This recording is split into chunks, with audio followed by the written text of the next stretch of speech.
Hey guys, welcome back to another video on the Inside Spurs channel. Happy Wednesday morning. Hope we're all okay. Hope we are looking forward to game day. It is obviously game day. It's Manchester City at home in the EFL Cup quarterfinals? No, round of 16.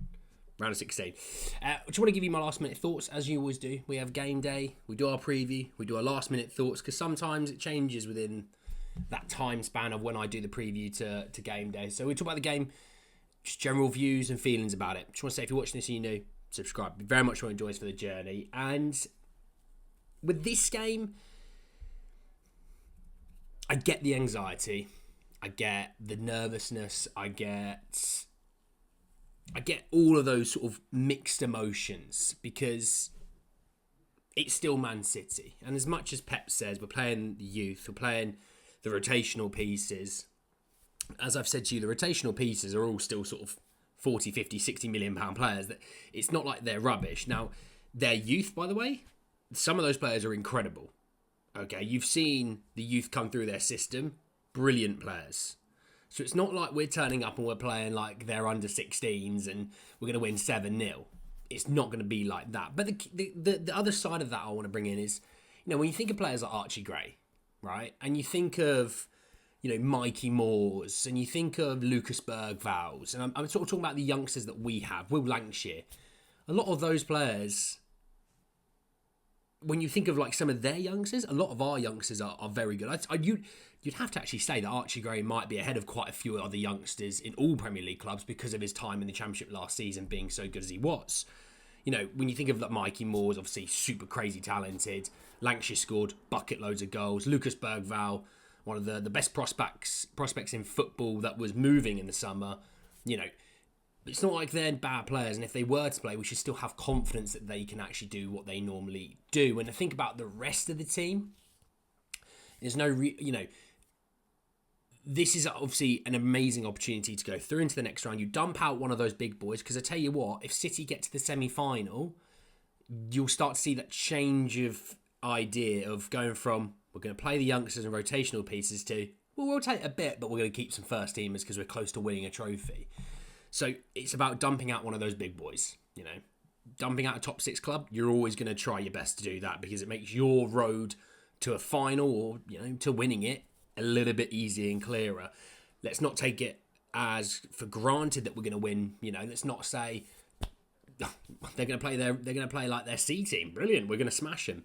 Not going to be like that. I really don't think it's going to be like that. I said it, penalties. I did say penalties. Obviously, it's difficult to predict because, we're going to rotate. They're going to rotate. I really just don't know what the teams are going to look like. So I'll stick to penalties for my shout just off this second. But, when I see the teams, I might have a bit of a change of heart. Which obviously, about an hour before kickoff, I always release team news onto the YouTube community posts. So you'll see them. But for me, it's such an amazing opportunity to go through into the next round. Like I talked about, if you talk about, the other fixtures, yes, Brentford scraped through yesterday. Southampton got through yesterday. Also, shout out Ashley Phillips for scoring yesterday. So fair play to the lad.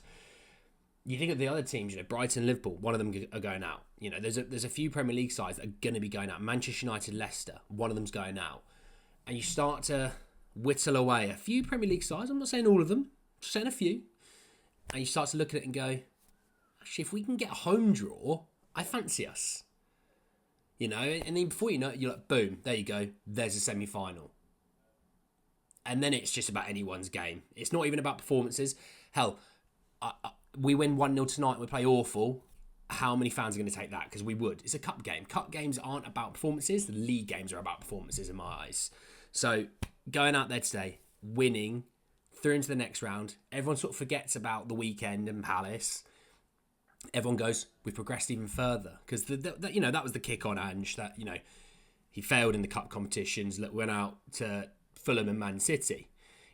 Everyone forgets that Conte got beat by two championship sides in his cup competitions, but that's neither here nor there. You beat Man City, nobody can complain. Nobody. And if someone does complain, it just means they're unhappy in themselves. But nobody can complain that you've knocked out the champions of England, who have been champions of Europe only not last season before. So 2 years ago, they were champions of Europe. They've won trebles. They've won all the competitions you could possibly imagine. The Ballon d'Or winner plays for them as well. You knock them out. That's a bit of a statement win, because it'd be so Spursy, wouldn't it? So Spursy to lose to what you might deem a weak City side. But at home, do your job, get through, go again, build up that momentum going into Villa at the weekend. Let me know what you think about the game tonight. Your score predictions if you haven't given to me already. Obviously, give me your goal scorers alongside that. You can't just give me your prediction without telling me your goal scorers. I'm going to need a little bit of both. But let me know what you think down below. Subscribe to the channel if you're new. Hit the bell notification for more. But guys, in the video, I'll see you all very, very soon. Take care, guys.